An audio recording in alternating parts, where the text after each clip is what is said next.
On a long tree-lined beach just outside the Latvian capital, locals stroll and take in the fresh sea air. Suddenly, they spot a strange object exposed by the shifting sands. From a distance, it appears to be little more than a piece of driftwood, but they soon realize that they have stumbled upon a momentous discovery. Experts think a mysterious object spotted sticking out of the sand is a centuries-old treasure. So what exactly was uncovered on the shores of Daugavgrīva beach?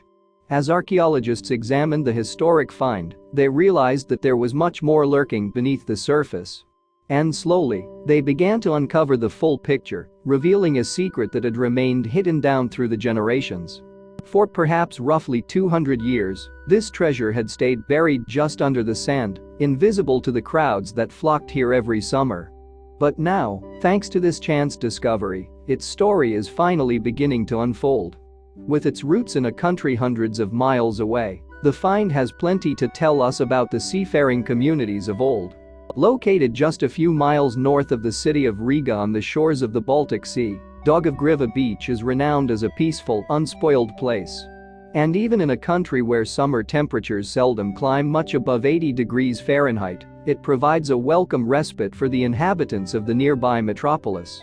But although the region is calm and tranquil today, this stretch of the Latvian coast played a key role in Riga's development as an important European port. In fact, it's believed that the Romans once navigated towards Byzantium along the Daugava River, while in the Middle Ages Vikings also gathered in the city to conduct their trade. Later, in the 13th century, Latvia joined the coalition known as the Hanseatic League, opening up trade with Central and Northern Europe.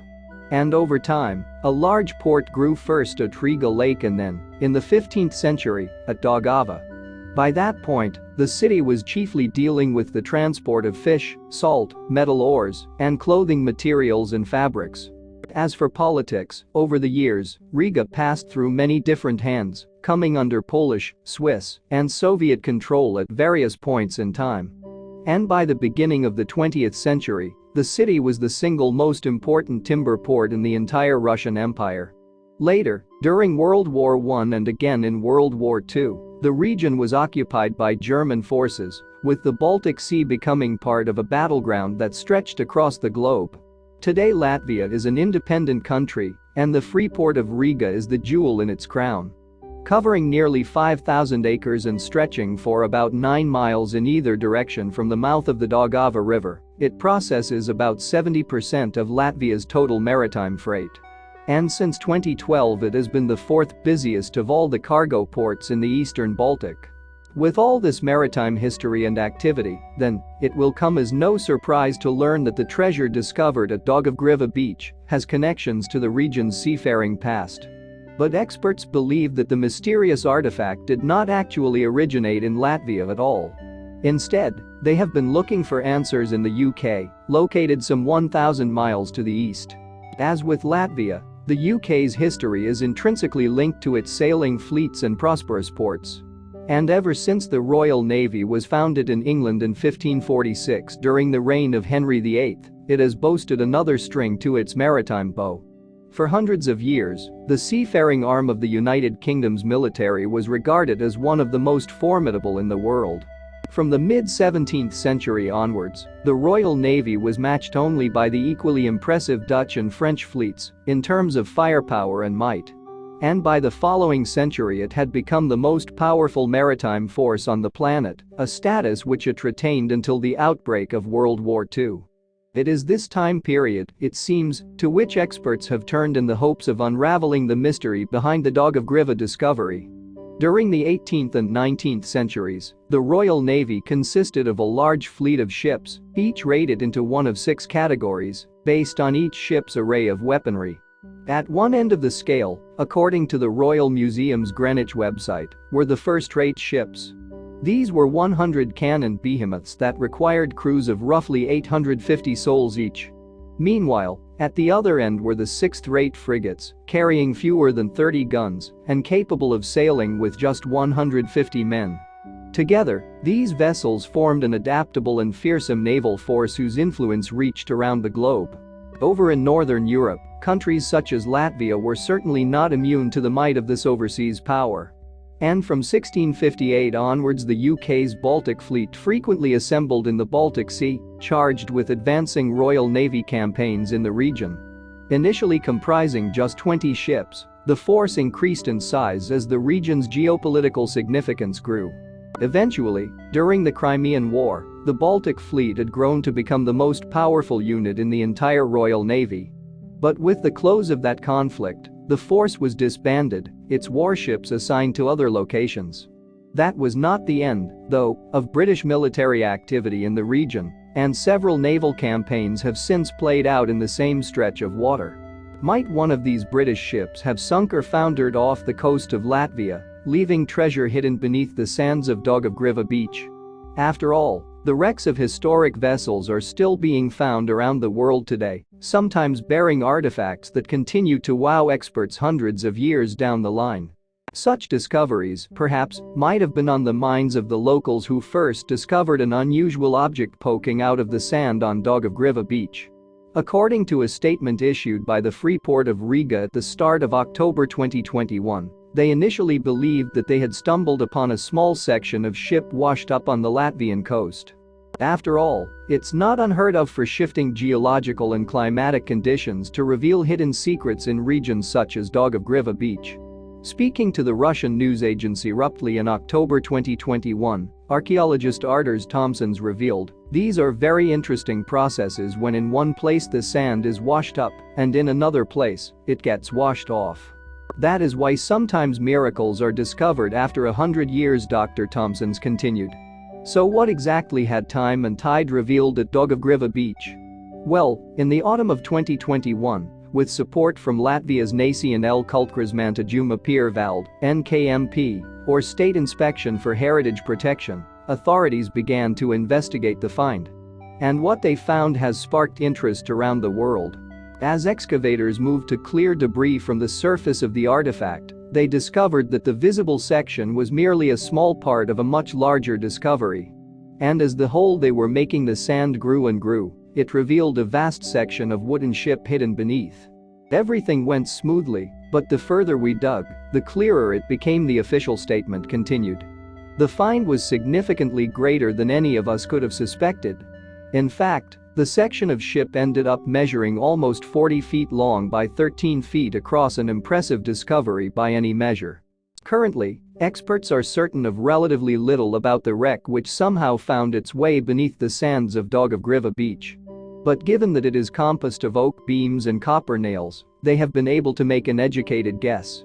This vessel, they believe, was once a UK warship, likely a part of the Royal Navy fleet. What's more, experts also believe that they can pinpoint the age of the vessel to a specific era, probably sometime in the 19th century.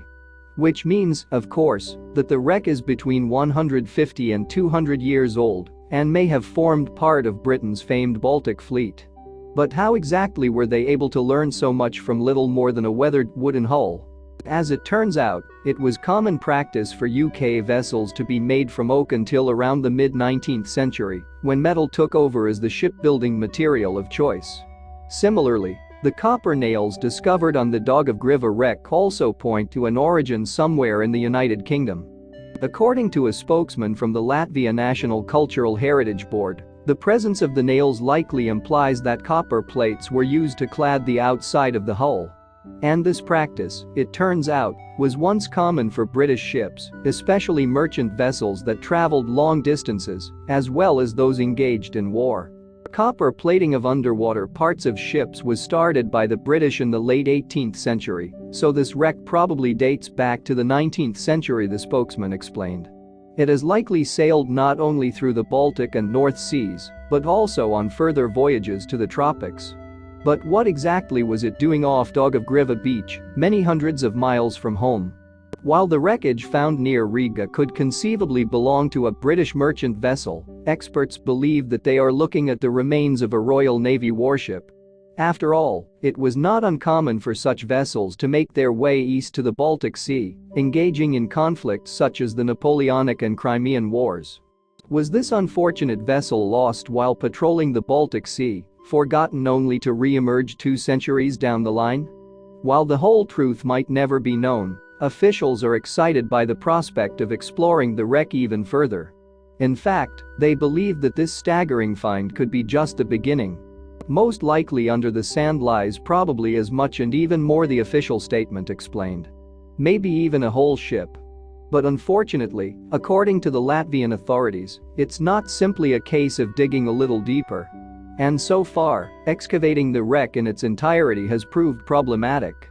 According to the Freeport of Riga, the organization currently lacks the funds and resources necessary to carry out a thorough excavation that would adequately protect the fragile wreck. And while officials were keen to continue the work, they did not want to risk damaging the incredible find. And so, they decided to take a non-invasive approach, snapping photographs of the site to help with later analysis. The day after the initial excavation, officials called in representatives from the National Cultural Heritage Board (NCHB) to give their opinion on the investigation.